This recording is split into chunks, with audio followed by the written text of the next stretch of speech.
আসসালামু আলাইকুম।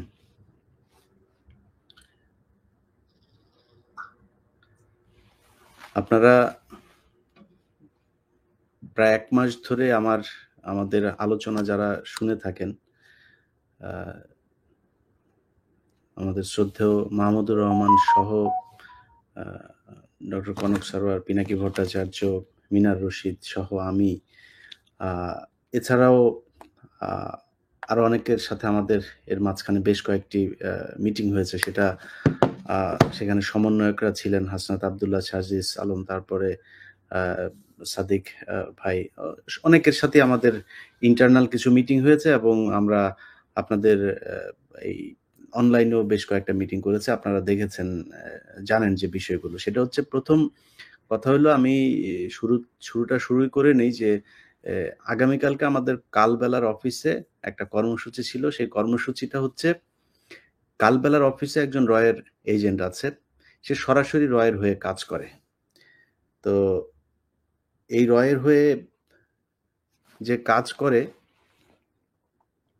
এটার ব্যাপারে কে বলেছে? যেই ব্যক্তিরা গুম হয়েছিল এই গেল ১৫ বছরে, এই গুম হয়ে থাকার মানুষগুলো নিজে যখন বিভিন্ন জায়গায় গুম হয়েছিলেন, সেই অজ্ঞাত স্থানে এই সন্তোষ শর্মা নিজে সেখানে গিয়েছে। তার সাথে হিন্দিতে কথা বলা ভারতীয় নাগরিক, তারা মানবাধিকার সংস্থা-টংস্থা এইসব পরিচয় দিয়ে তারপরে সেখানে সেই আলেমদের সাথে কথা বলত। ১ম কথা হচ্ছে যে, একজন আলেম বা বাংলাদেশের কোনো একজন নাগরিক যখন আইনশৃঙ্খলা বাহিনী তাকে ধরবে, ধরার পর ১ম কাজ হচ্ছে তাকে নিয়ে যেতে হবে আ আইনশৃঙ্খলা বাহিনীর কাছে এবং তাকে আদালতে নিয়ে আদালতে নিয়ে যাবে। আদালত যদি তাদেরকে মনে করে, আদালত পারমিশন দেয় যে তাদের রিমান্ডে নিয়ে যাওয়া বা কোনো কিছু, সেটা আদালত থেকে আসতে হবে। আদালতের কনসার্ন ছাড়া ২৪ ঘন্টার বেশি একজন আসামিকে কখনোই কোনো আইনশৃঙ্খলা বাহিনী কোনো মানুষকে রাখতে পারে না। সে যত বড় আসামিই হোক। অথচ আমাদের দেশের আলেম, আমাদের দেশের সেনাবাহিনীর যে গর্বিত সদস্যরা, তাদেরকে পর্যন্ত ধরে নিয়ে যাওয়া হয়েছে।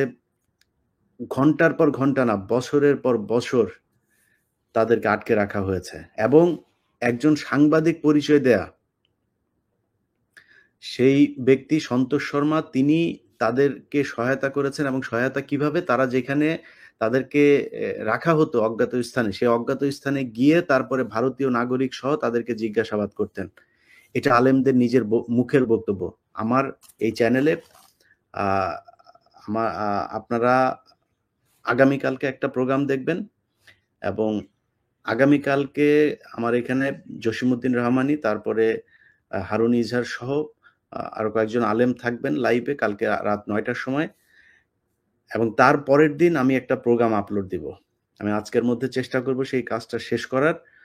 ইনশাআল্লাহ পরশুদিন আপনাদেরকে একটা প্রোগ্রাম দিব এবং এই সপ্তাহের ভেতরে আমি ২ টা প্রোগ্রাম আপনাদের সাংবাদিকদের ব্যাপারে দিব। আপনারা বাংলাদেশের মানুষের কাছে আমার আ মানে বিচার, কি বলব যে আপনাদের কাছে আমার অনুরোধ থাকবে, আ আপনাদের কাছে ন্যায় বিচার চাই যে এই দেশে আলেমদেরকে এভাবে ধরে নিয়ে যারা সাংবাদিক পরিচয় দিয়ে এভাবে নির্যাতনের সাথে জড়িত থাকতো, সেই ধরনের একজন ব্যক্তি বাংলাদেশে সাংবাদিকতা করবে এই স্বাধীন দেশে, এটা যদি বাংলাদেশের মানুষ মেনে নেয়, এটা যদি বাংলাদেশের এখন যে সরকার আছে সেই সরকার মেনে নেয়, পুলিশ প্রশাসন মেনে নেয়, তাহলে আমার আর কিছু বলার নাই। সকালে আজকে আ ঘুম থেকে ওঠার পরেই বেশ কিছু জায়গা থেকে ফোন এসেছে এবং আমাদের সাথে যারা ছিল তাদেরকেও বিভিন্ন জায়গা থেকে জানানো হয়েছে যেন আমাদের এই আ যেই প্রোগ্রামটা আগামীকালকে ছিল সেটা স্থগিত করা হয়। সেই স্থগিত করার কারণ হিসেবে তারা দাবি করেছে যে এখানে দুষ্কৃতিকারীরা থাকতে পারে, থেকে তারপরে একটা কোনো পরিস্থিতি তৈরি করতে পারে, সেটা যেন করা না হয়। আমি যাদের সাথেই কথা হয়েছে আমি সবাইকে বলেছি যে আমরা ঠিক আছে, এই শুক্রবারে করার কথা ছিল, আমরা পরের শুক্রবারে করব ইনশাআল্লাহ। সো পরের শুক্রবার, অর্থাৎ যেই শুক্রবার আজকে অ ভোর হলে যে শুক্রবার হবে তার পরের শুক্রবারে ৩ টায় আমরা কালবেলা অফিসের ঘেরাও না, আমরা কালবেলা অফিস বন্ধও করতে চাই না, আমরা কালবেলা অফিস দখলও করতে চাই না। আমাদের বক্তব্য একদম পরিষ্কার। আমরা চাই যারা এই দেশে গোয়েন্দা সংস্থার, পার্শ্ববর্তী একটি দেশের গোয়েন্দা সংস্থার হয়ে কাজ করে, যারা এই দেশের আলেমদেরকে হত্যা করেছে, এই দেশের সেনাবাহিনীর অফিসারদেরকে বছরের পর বছর ধরে বন্দি করে রাখতে সহায়তা করেছে, তারা এই দেশে সাংবাদিকতা করতে পারে না। এরা মূলত ভারতের চর, এবং ভারতের চর হয়েই তারপরে আমাদের এই দেশে এখন সাংবাদিকতার মোড়কে তারা তাদের এজেন্ডা প্রতিষ্ঠিত করতে চায়। অতএব সরকারের সব পক্ষের কাছে আমার অনুরোধ থাকবে যে আমাদের এখানে যারা আগামীকাল যাওয়ার কথা ছিল তারা সবাই প্রস্তুত ছিল এবং তারা এখনো প্রস্তুত। আমরা যদি বলি, আমরা যদি এই সিদ্ধান্ত নেই যে সেখানে যাবে, সেখানে সবাই যাবে। কিন্তু আমরা আপনাদের প্রতি শ্রদ্ধাবোধ থেকে আমি আমাদের এই কর্মসূচিটা ১ সপ্তাহ পিছিয়ে দিলাম। আপনাদের কাছে অনুরোধ থাকবে, যদি মনে করেন আগামীকাল রাত ৯টায় যেই লাইভ প্রোগ্রামটা হবে আমার ইউটিউব চ্যানেল এবং ফেসবুকে, সেটা দেখার পরে যদি মনে হয় যে এই সন্তোষ শর্মা রয়ের সদস্য, তাহলে সন্তোষ শর্মাকে আপনারা ব্যবস্থা নেবেন। আর যদি ব্যবস্থা না নেন, তাহলে যারা তার দ্বারা ভুক্তভোগী তারা এটার বিচার চাইতেই থাকবে। সেই বিচার চাওয়ার ধরন কখনো তার অফিসে হইতে পারে, কখনো কোর্টে হইতে পারে, কখনো থানায় হইতে পারে। যখন যেভাবে আইনগতভাবে বাংলাদেশ সরকার যেইভাবে অনুমোদন করে, সেই অনুমোদনকৃত কার্যক্রমের মধ্যে থেকেই তারা এটা করবে। এবং আমি আমার জায়গা থেকে যদি নাকি মনে করেন মানে মৃত্যুর আগ পর্যন্ত এই ভারতীয় গোয়েন্দা সংস্থা এবং বাংলাদেশে যারা আলেম, যারা বাংলাদেশে সলিড যে ইসলাম সেটাকে প্র্যাকটিস করতে চায়, তাদের সাথে জীবনের মৃত্যুর শেষ দিন পর্যন্ত থাকতে হবে, তাহলে সেটা থাকবো, কোনো সমস্যা নাই। আমার যারা কিনা এটার সাথে ছিলেন তাদের সবাইকে, যারা যারা এটা দেখছেন আমার এই ভিডিও, তাদের সবাইকে বলবো যে আগামীকাল রাত ৯টায় অবশ্যই আমাদের লাইভটা দেখবেন, সেখানে বিস্তারিত কথা হবে।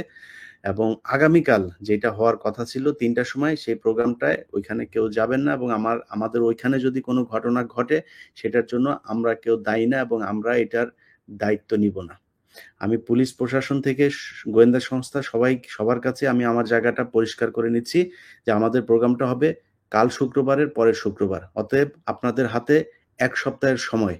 এই ১ সপ্তাহের ভেতরে আগামীকাল রাত ৯টায় যে আলেমরা অভিযোগগুলো করবে, সেই অভিযোগের পরে যদি ওইসব সাংবাদিকদের ব্যাপারে ব্যবস্থা না নেন, তাহলে আইনগতভাবে আপনারা যেহেতু আইন দেখাচ্ছেন, আমরাও আইনগতভাবে যেটা করা দরকার সেটা আমরা করব। এবং এটার জন্য যদি নাকি কোনো আন্দোলনে যেতে হয়, সরকারকে যদি মনে করেন জানানোর জন্য যদি নাকি তাদের কাছে কোনো কি বলে কোনো চিঠি দিতে হয়, কিংবা তাদের কাছে গিয়ে যদি কোনো ধরনের দাবি জানানোর প্রয়োজন হয়, তাহলে সেটাও তারা জানাবে। কিন্তু আমাদের পক্ষ থেকে এরকম কোনো কর্মসূচি নাই যে আমরা কালবেলা দখল করব, কালবেলা বন্ধ করে ফেলবো, কালবেলা এখানে থাকতে পারবে না, এরকম কোনো কর্মসূচি আমি দেই নাই। আমাদের এখানে এই ধরনের কোনো আলোচনা হয়নি। বাট আমরা যেটা বলেছি যে আমরা ১ম এ যাবো, আমাদের দাবি জানাবো। আমাদের দাবি যদি যৌক্তিক হয়, দাবি মানতে হবে। দাবি যদি না মানে, তাহলে দাবি মানানোর জন্য যেভাবে একটা সভ্য দেশে, যে দেশে আইন আছে, সেই দেশে যেভাবে যে পন্থা আছে, আমরা তাদের বিরুদ্ধে মামলা করব। থানাকে মামলা নিতে হবে। মামলা নিয়ে আপনি তদন্ত করবেন যে কালবেলার এই সম্পাদক সে রয়ের এজেন্ট কিনা এবং সে আলেমদের সাথে এই কাজটা করেছে কিনা। সো তখন আইনগতভাবে দেখা হবে। যাই হোক, এটাই হচ্ছে মূল বিষয়, আপনাদেরকে যেটা জানানোর জন্য এসেছিলাম। আমার এটা মনে হয় ক্লিয়ারিফাই করা দরকার ছিল। এটা না করলে হয়তোবা গোয়েন্দা সংস্থা এবং ভারতীয় রয়ের এজেন্ট এই সন্তোষ শর্মা, সে তো নানানভাবে চেষ্টা করে যাচ্ছে। সে আমার বিরুদ্ধে জিডি করেছে, সে বিভিন্ন মন্ত্রণালয়কে এখানে সম্পৃক্ত করার চেষ্টা করছে। সে তার রয়ের যেই এখনো পর্যন্ত কিছু এজেন্ট তো তার গোয়েন্দা সংস্থা তো আছে, তাদেরকে কাজে লাগানোর চেষ্টা করছে, করে সে তার প্রভাব দেখানোর চেষ্টা করছে। সন্তোষ শর্মাকে শুধু বলবো যে এই প্রভাব দেখায় লাভ হবে না। আমরা রেসপেক্ট করে কালকের প্রোগ্রামটা স্থগিত করছি। এই সরকারের আমরা প্রতিদ্বন্দ্বী না। এই সরকারের আমরা সমর্থক। আমরা এই সরকারের কি বলবো যে আমরা একটা পার্ট। অতএব আমরা তাদের যেভাবে কমফোর্ট ফিল করে আমরা সেইভাবেই করতে চাই। কিন্তু যেটা চাই সেটা আমরা চাই। যেটা চাই সেটা চাই না তা না। কারণ আমাদের এই দাবিটা যৌক্তিক। আমার বিশ্বাস এই সরকার সেটা ডক্টর ইউনূস হোক বা অন্য কোনো উপদেষ্টা হোক, প্রতিটা উপদেষ্টা আমরা বিশ্বাস করি তারাও এই রয়ের ব্যাপারে এবং ভারতের যে আধিপত্য সেটার ব্যাপারে আমি যেরকম যেই আমার ভেতরে যা ইচ্ছা পোষণ করি তাদের ভেতরে সেই ইচ্ছাই পোষণ করে। অতএব তারা আমাদের শত্রু না। আমরা সরকারের সাথেই কাজ করতে চাই এবং সরকার যেভাবে চাবে আমরা সেইভাবেই করব। কিন্তু দাবিটা আমাদের পূরণ করতে হবে। এটাই হচ্ছে মেইন কথা। সবাই ভালো থাকবেন। আল্লাহ হাফেজ।